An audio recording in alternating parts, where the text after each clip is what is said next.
RTL. Les aventuriers de l'impossible. Avec Jacques Pradel et Didier Van Kovelaert. Et bonjour à tous et à toutes, on est très heureux de vous retrouver avec Didier Van Kovelaert. Bonjour Didier. Bonjour Jacques. Toute l'équipe de l'émission bien sûr, Perrine Suquet, Margot Agnès, aujourd'hui Philippe Duval. Et l'émission d'aujourd'hui, nous allons la consacrer intégralement à un phénomène, alors là, qui porte bien son nom d'impossible. Il s'agit de ce que l'on appelle les personnalités multiples. Qu'est-ce que c'est qu'une personnalité multiple? Alors je vais tenter ma propre définition, puis vous me corrigerez ensuite, parce que vous êtes le grand maître évidemment par rapport à moi, puisque dans le dictionnaire de l'impossible, vous avez consacré un chapitre absolument fabuleux à ces phénomènes qui ne sont pas si rares que cela, on verra dans un instant. Mais pour moi, les personnalités multiples, j'allais dire c'est très simple, non c'est très compliqué. Imaginez qu'il y a à l'intérieur de la même personne, vous, moi, plusieurs moi. Alors, qu'est-ce qu'ils font ces plusieurs moi? Eh bien, ils partagent le même corps, chacun prenant à tour de rôle le contrôle de ce corps de façon plus ou moins volontaire. Et, pour compliquer un petit peu les choses, chaque moi a ses propres souvenirs, sa propre histoire, son âge, son sexe. Donc, on peut avoir à l'intérieur de la même personne des personnalités de sexe différents qui cohabitent, son caractère, ses pathologies. On peut avoir un diabétique, on peut avoir quelqu'un qui est victime de maux de tête extrêmement violents, mais quand il change de personnalité, ces symptômes disparaissent au profit des symptômes qui sont propres à la personnalité du moment. Alors, évidemment, on va parler, Didier Van Kovelaert, de cas extrêmes, il en existe, des dizaines de personnalités dans la même personne. On va parler d'une expérience personnelle que vous avez faite. Vous avez fait une rencontre avec l'une de ces personnes. On les appelle des multiples. D'ailleurs, oui. Ça, c'est les spécialistes qui les ont baptisés comme ça. Ça va plus vite, oui. Bon, alors, et je disais, c'est pas si rare que ça. Non, et c'est surtout beaucoup moins récent qu'on ne le croit généralement. Parce que on va parler longuement de la date clé de la médiatisation de ce syndrome qui est 1973.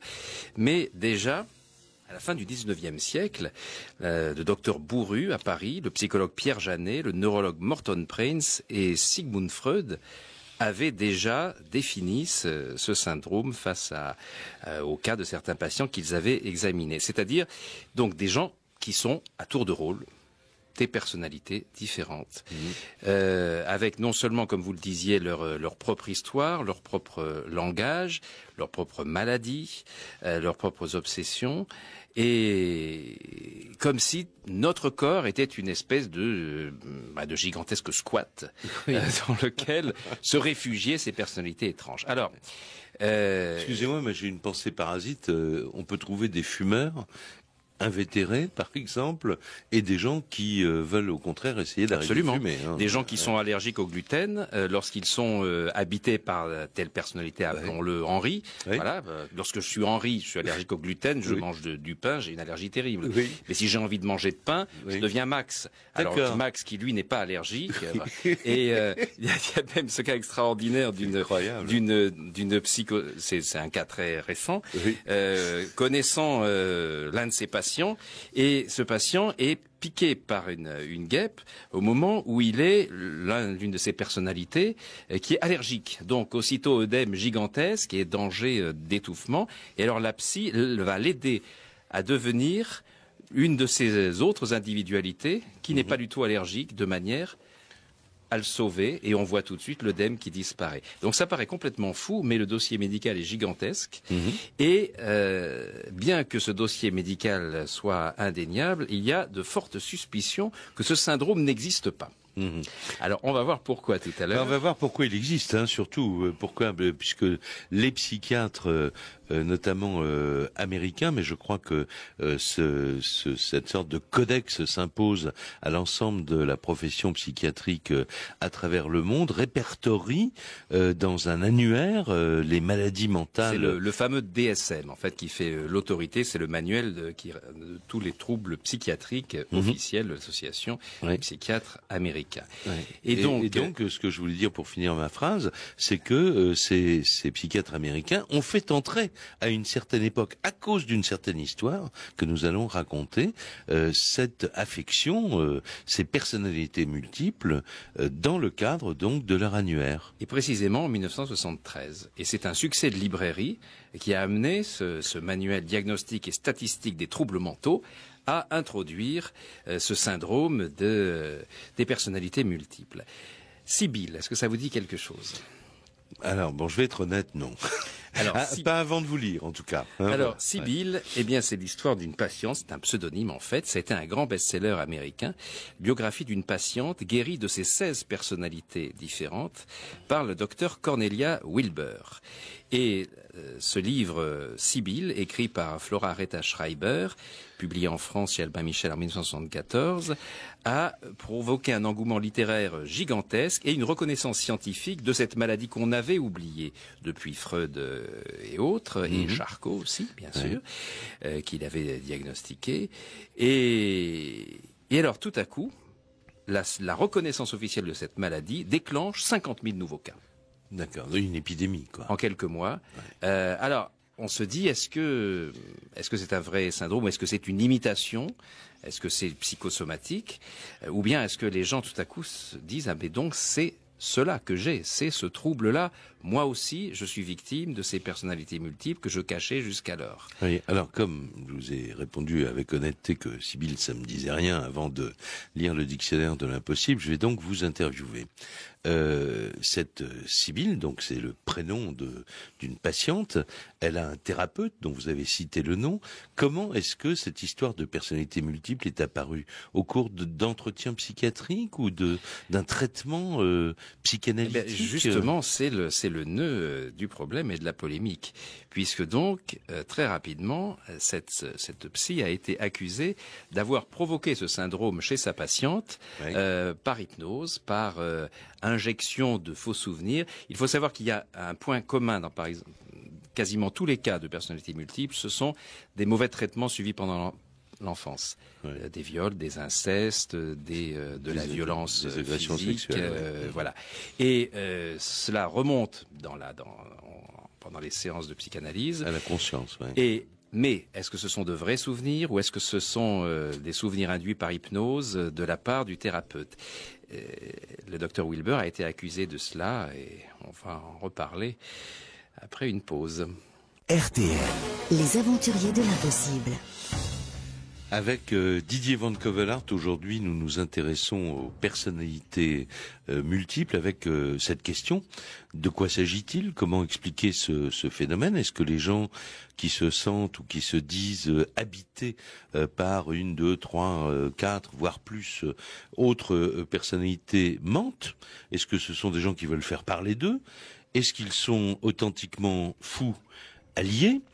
Est-ce que ce qu'ils disent leur a été suggéré par un thérapeute? Didier, vous parliez de faux souvenirs il y a un instant, et c'est un des arguments qui a été avancé, parce que quand vous avez parlé tout à l'heure de cette épidémie, de ces dizaines de milliers de cas qui sont apparus aux États-Unis après la publication de l'histoire de la fameuse Sibylle, il y a eu une autre conséquence dont vous n'avez pas encore parlé, une conséquence juridique et judiciaire, c'est qu'un certain nombre de ces 50 000 personnes qui se sont souvenues brutalement d'agressions sexuelles venues dans le passé sont allées devant les tribunaux pour attaquer en justice quelquefois des proches, des oncles, des cousins et des pères. Il s'est passé beaucoup de choses dans les tribunaux dans cette histoire, notamment, et on en reparlera tout à l'heure plus en détail, eh bien, tout à coup, une agression commise par l'un des alters. Les personnalités multiples, on appelle chacune d'elles un alter. Un alter. Donc les gens les appellent des multiples et les personnalités. Et à l'intérieur, voilà, le multiple est habité par des alters. Et tout à coup,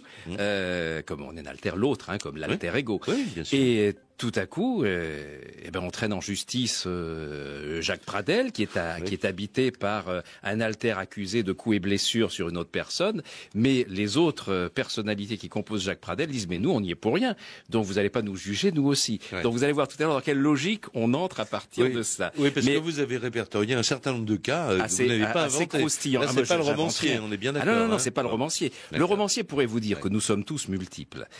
Quand j'écris un roman, je suis tous les personnages. Heureusement que j'ai le papier pour me défouler. Peut-être que dans la vie, je serai une sorte de multiple. Donc là, j'ai le vrai Didier Van Covelaert en face de moi. On est bien d'accord. Jusqu'à présent, on verra après la prochaine pause. Hein. Mais pour l'instant, c'est moi. Bon. Alors, vous disiez, essayons de trouver une explication. Vous avez prononcé une formule qu'il faut expliquer à ceux qui nous écoutent.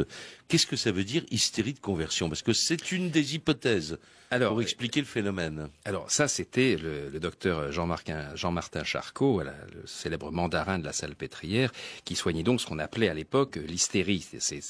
On est à la fin du 19e, au début du 20e. Oui, c'est ça.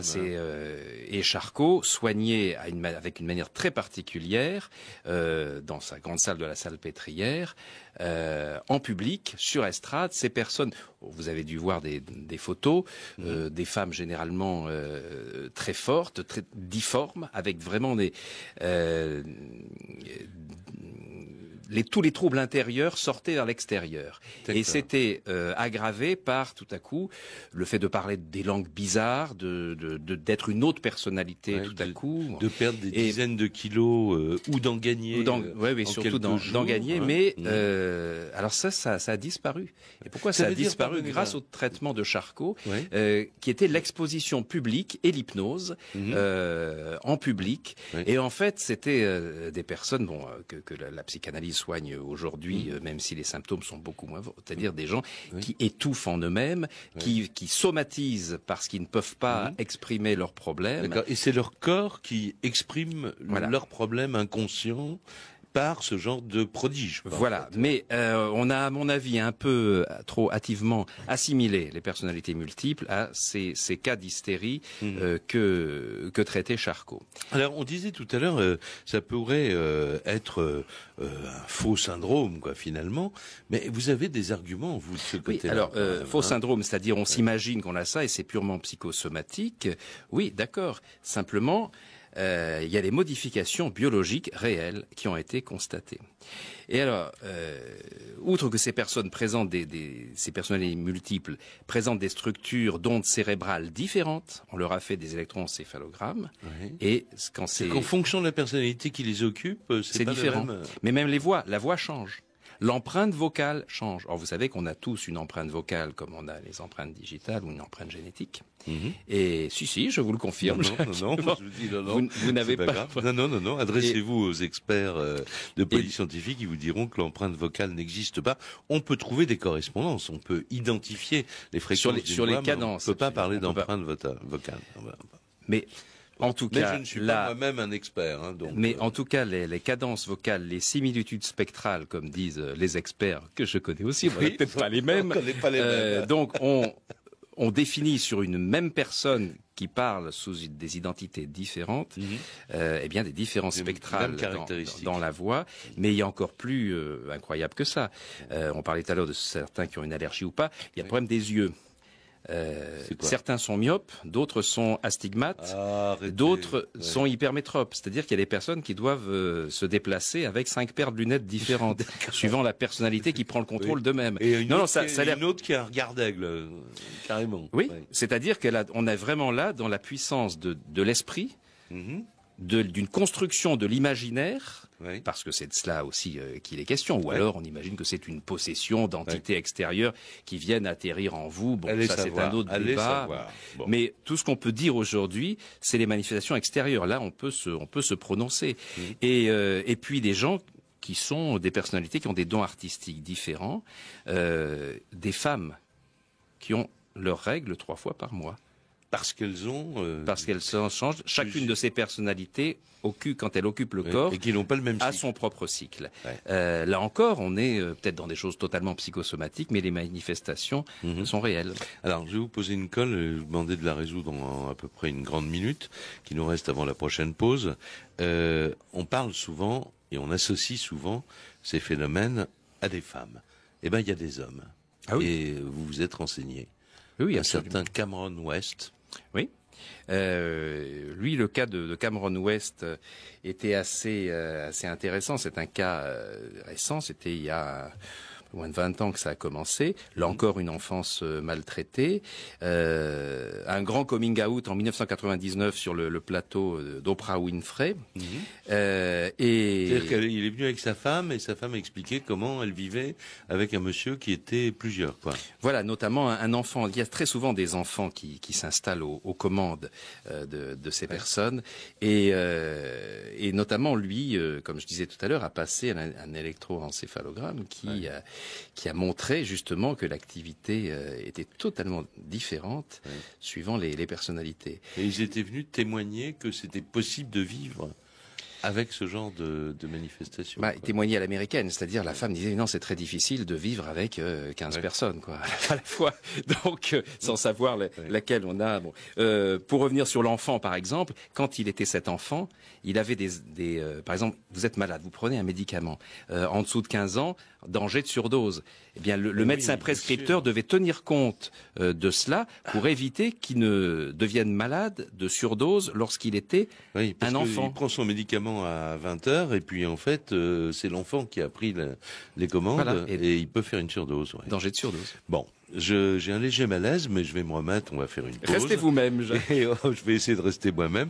On se retrouve dans quelques secondes, c'est absolument passionnant je trouve comme dossier et on va parler du cas de deux femmes, de trois en fait, puisque l'une de ces trois vous l'avez rencontrée.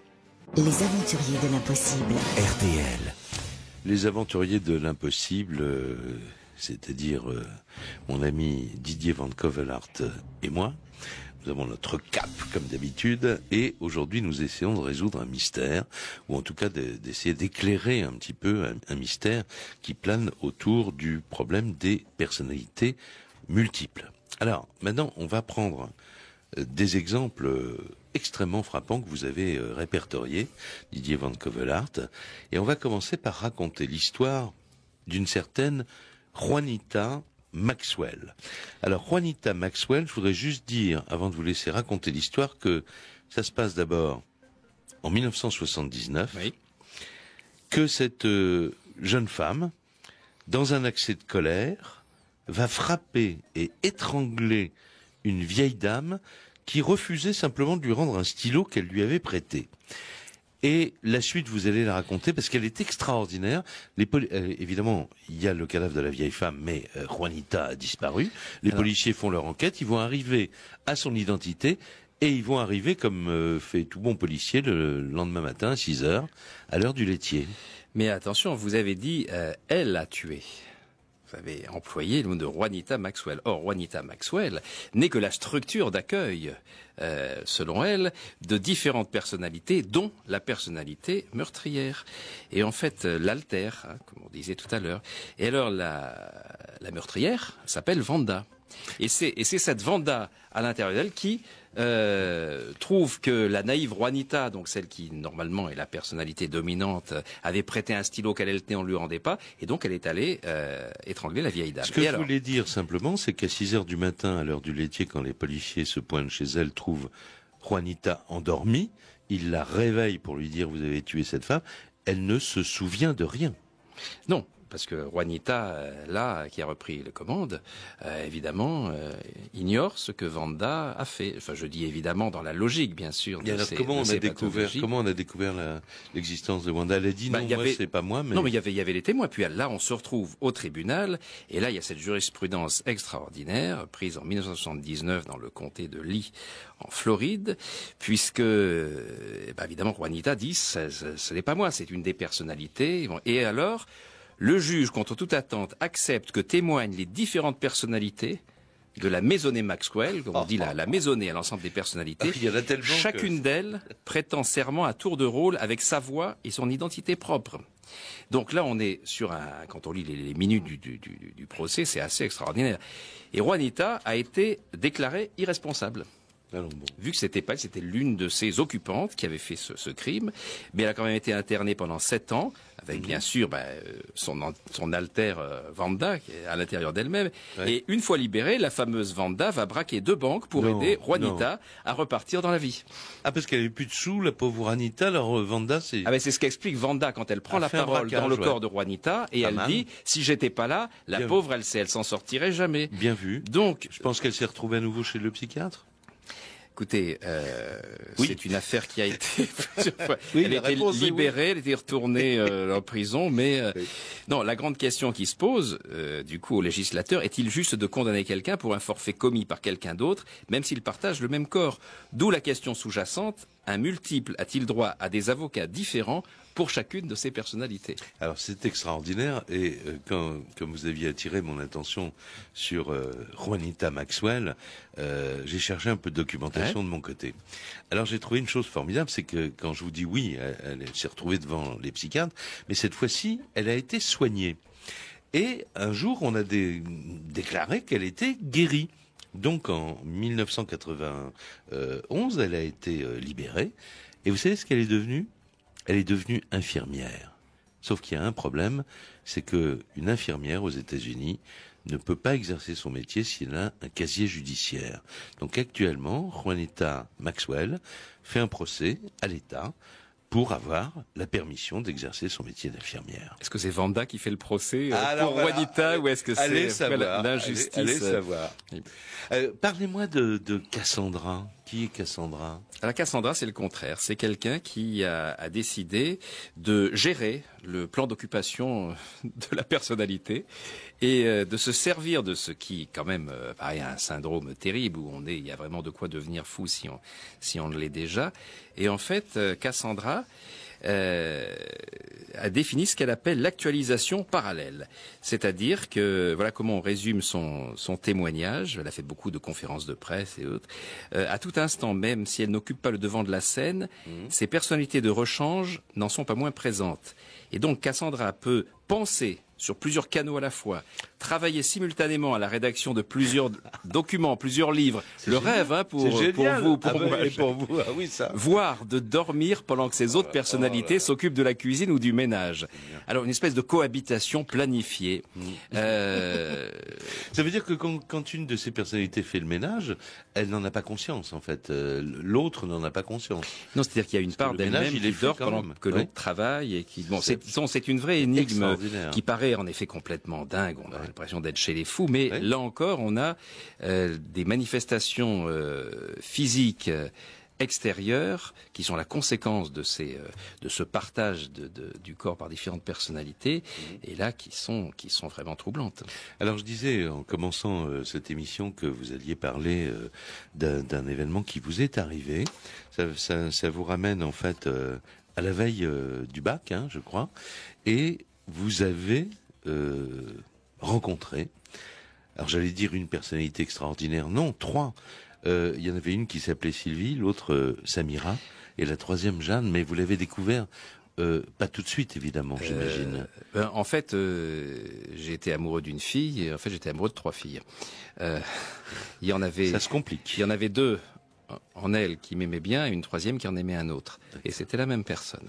Donc ça, on était juste après la sortie du film Sibylle, inspiré du livre dont on parlait tout à l'heure, Sibylle Dorset, le film interprété par Sally Field, et le moment où avait explosé ce syndrome. Mais là, c'était assez particulier car à l'interclasse, d'une matière à l'autre, au lycée, je la voyais changer. L'une était vraiment une matheuse, l'autre une littéraire, l'autre une championne de basket, avec vraiment des personnalités. Et au début, tout le monde croyait se foutait de nous. Mais et en fait, j'ai beaucoup parlé avec. Moi, je sortais avec Samira et Sylvie. C'était tantôt l'une, tantôt l'autre. Deux, quand même. En tout cas, oui. Et puis j'avais un copain qui sortait avec Jeanne, la championne de basket, donc qui était totalement différente. Et imaginez les rapports que nous, les deux garçons, on avait quand on essayait de parler de notre amie si peu commune. L'histoire s'est terminée très mal. Non, c'est terminé très mal parce que il y avait une solitude terrible car elle était totalement sincère dans son partage de personnalité et elle ne savait plus qui elle était du tout et au moment des révisions du bac, elle a fini, ce qui malheureusement arrive très souvent dans ces cas de maladie, elle a fini par se suicider. Et on comprend évidemment que le problème des personnalités multiples vous est plus qu'intéressé. À partir de là, c'est vrai qu'on en parlait très très peu en France et je suis tombé sur des livres de psychiatres américains et j'ai essayé de comprendre, surtout de me dire qu'est-ce que j'aurais pu faire. On se dit souvent ça quand il arrive...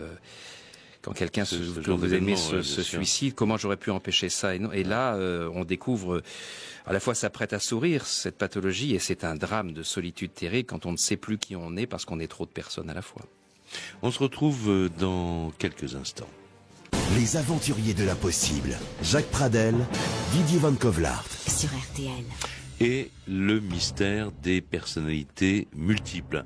Un mystère qui commence à se désépaissir quand même largement depuis le début de cette émission. C'est un sujet qui passionne Didier Van Kovlart, qui va maintenant nous emmener au-delà de l'impossible. Ces dernières années, la solitude des multiples incompris a volé en éclats grâce à Internet. D'innombrables sites leur permettent désormais de donner la parole à chaque occupant de la maisonnée, c'est ainsi qu'ils nomment leur structure mentale, et de transformer les squatteurs de leur cerveau en colocataires interactifs. Aussi le syndrome des personnalités multiples, qu'on pensait en voie d'extinction suite à la possible supercherie du cas Sibylle, est-il en pleine expansion, surtout aux États-Unis. Une véritable philosophie a vu le jour, débouchant sur une pensée militante qui fait chaque jour de nouveaux adeptes. Les multiples ne veulent plus être considérés comme des malades mentaux, ni même comme une minorité persécutée, mais comme un modèle social, une avancée psychologique de l'humanité. Pourquoi ? La dictature d'un ego unique est pour eux la source de tous nos maux. Ils professent que chaque individu se compose d'une famille de personnalités, qui doivent s'épanouir dans l'harmonie au lieu d'être niés ou combattus au nom d'une normalité caduque. Place à ce que certains d'entre eux nomment l'individualité. À la manière d'un arbre constitué de colonies unies dans une croissance commune, l'être humain doit apprendre à concilier ses racines et sa diversité. Voilà ce qu'on peut lire dans ces nombreux sites des multiples qui ont pris une telle ampleur et développé une telle philosophie qu'on en est à se demander si nous ne serions pas tous... Vous et moi, arrêtez de me regarder comme ça. Oui. Si n'étions pas tous des multiples qui s'ignorent. Alors, des multiples qui s'ignorent, je vais vous prendre la réflexion au vol, Didier Van Kovlart, parce que sous votre plume, quand vous parlez de cela dans le dictionnaire de l'impossible, vous dites que on ne peut pas décider de devenir un multiple. On l'est ou on l'est pas. Alors peut-être vous me direz, on peut l'être inconsciemment, mais il faut un facteur déclenchant pour qu'on s'aperçoive justement qu'on n'est pas tout seul. Alors c'est une phrase terrible parce que on n'est pas tout seul. Moi quand j'étais petit, quand on voyait quelqu'un qui avait un comportement un peu fantasque, on me disait ah bah tiens celui-là il est pas tout seul. Oui. Mais bon voilà. Mais vous me confirmez que les gens qui sont le siège de ces maisonnées, pour reprendre votre expression, ont découvert qu'ils avaient des personnalités multiples, soit simplement dans leur vie quotidienne ou parce que leurs proches en ont été étonnés, soit au cours d'une thérapie psychiatrique. Oui, c'est très souvent autour d'une thérapie en faisant remonter des silences, des secrets enfouis, des violences effacées. Oui. Mais pour rebondir sur ce que vous disiez, on ne naît pas multiple, on le devient. C'est-à-dire que des gens ont essayé à un moment donné, il y a eu cette mode terrible. Vous savez, comme ce fléau de l'anorexie, où tout à coup, les jeunes filles veulent ressembler à ces mannequins. Eh bien, il y a eu une phrase terrible qu'avait prononcée la fameuse psy sujette à caution, Dr Cornelia Wilbur. Elle avait dit les gens à personnalité multiple vieillissent beaucoup moins vite que les autres. Ah oui, donc et à un moment donné, dit, moi aussi. Voilà, genre c'était le régime personnalité multiple de manière à vivre mieux. Et ce qui, quand on regarde maintenant plusieurs cas, il arriverait, c'est des gens qui sont alors qu'ils sont tout le temps en activité. Certains ne dorment quasiment pas, justement, apparemment, alors qu'une part même de leur cerveau dort, un peu comme chez les dauphins, vous dormez que d'un seul hémisphère. Mais bon, c'est vraiment pas un modèle à suivre parce que les conséquences sont dramatiques. Et puis maintenant, en cas de divorce, c'est reconnu, il y a une jurisprudence. Ah oui, alors ça, elle vous a bien plu, oui, celle-là. ça m'a beaucoup plu. C'est une dame simplement qui était au tribunal pour traînée au tribunal par son mari pour adultère et qui a demandé l'indulgence du tribunal en disant que celle qui commettait, il faut l'entendre avec un S, celle qui commettait l'adultère, c'était pas elle. Bon, voilà, c'était les autres. Mais moi, il faut que je vous raconte une histoire très rapidement qui m'est arrivée dans les années 90 quand je faisais l'émission Perdue de vue. Donc, vous connaissez le principe de l'émission, chercher à trouver, à faire se retrouver des gens. Et un jour, on a un coup de fil d'un institut psychiatrique de Paris, Maison Blanche, qui nous dit, écoutez, vous pouvez peut-être nous aider en diffusant un message à la télévision et en diffusant la photo d'une jeune fille que la police parisienne nous a amenée parce que tout simplement on l'a trouvée errante dans les environs de la gare du Nord. Cette jeune fille est extrêmement curieuse parce qu'elle semble muette. Elle est totalement sourde, elle ne s'exprime qu'en faisant des dessins et ses dessins sont assez terribles parce que ce sont des dessins, un petit peu des dessins comme une BD quoi si vous voulez, mais qui semblent désigner des rituels de magie noire, des sabbats de sorciers, des choses comme ça. Alors je vais pas vous raconter toute l'histoire, elle a été très longue, on a enquêté pendant presque 6 mois. Et on a découvert, et même on est allé filmer cette jeune femme qu'on avait appelée Danielle. C'est les psychiatres qui l'avaient appelée Danielle. Et comme on nous avait dit qu'elle était sourde, on a laissé tomber derrière elle pendant un enregistrement des énormes bobines qui contenaient des films, des bobines métalliques. Ça fait un barouf terrible. Même les gens qui savaient qu'on allait le faire ont sauté au plafond. Et elle n'a rien entendu. Et on a découvert, et j'en terminerai par là, beaucoup plus tard, que elle était britannique et que depuis des années, elle fuguait, elle sortait de chez elle, on l'a retrouvée une fois en Espagne, une fois au Danemark, une fois à Paris, et toujours avec une personnalité différente. Et quand elle ne fuguait pas, elle n'était pas sourde. Et quand elle ne fuguait pas, elle n'était pas sourde, elle parlait parfaitement anglais. On l'a rendue à ses parents et après, on n'en a jamais plus entendu parler. On se retrouve dans un petit instant. Les aventuriers de l'impossible. RTL. Nous sommes en compagnie de Didier Van Covelaert et c'est la dernière partie de cette émission consacrée au cas de personnalités multiples. Et vous avez pu juger par le nombre d'exemples qu'on vous a proposés que, en tout cas, sans se prononcer, on peut dire que ça n'est pas si rare que cela. Alors, Jacques, parlons chiffres, oui. Aux États-Unis, selon les estimations des psychiatres, entre 20 000 et 1,5 million d'Américains seraient victimes de ce syndrome. Un chiffre énorme. Des personnalités multiples, dont on a changé le nom d'ailleurs après le scandale de l'affaire Sibylle, oui. Et c'est du trouble dissociatif de la personnalité. Mais le fait de changer de nom n'a pas changé les symptômes de la maladie. Absolument. Mais alors, on parlait de cette femme adultère qui avait demandé l'indulgence du juge qui l'a d'ailleurs pas suivi en disant mais c'est pas moi, c'est les autres. Vous avez évoqué le nom de Thomas Husky. C'est quand même quelqu'un qui avait tué 4 fois, je crois. Oui, alors. Et qui s'est retrouvé devant un tribunal. Et là, l'accusé a protesté auprès du juge. Alors, Thomas Husky. Parce qu'il disait, c'est pas moi qui ai tué. Était amnésique. Il était, les psys l'avaient déclaré amnésique. Et il hébergeait à son insu, donc, un altère. Rappelons donc l'une de ses personnalités multiples, un altère du nom de Kyle, qui avait spontanément avoué, lui, ce Kyle, l'assassinat de 4 femmes. Mais après, quand Kyle était parti, remplacé par un autre, les autres disaient, moi j'y suis pour rien. Les autres personnalités. Et donc, il s'agissait de plaider l'irresponsabilité partielle. Donc, de préserver l'honneur des alters qui étaient absents lors des crimes. Et l'avocat avait déposé une requête pour que justement il ait un confrère par personnalité multiple. Par personnalité. Voilà. C'est extraordinaire. Ah bah là le juge n'a pas suivi, il a rejeté cette demande de défense dissociative et Thomas Husky et ses 20 autres individualités ont été déclarées solidaires et coupables. Et ils sont encore en prison. Là, on parle et on a beaucoup parlé d'accusés jusqu'à présent. Mais on va voir que cette affaire de personnalité multiple peut produire des victimes. Alors, je ne sais pas s'il faut que je vous parle de Sarah ou de Jennifer. Je vais vous parler de Sarah. Sarah, ça se passe en 1990. Eh bien, c'est une orpheline, hein, Sarah, qui est âgée de 27 ans.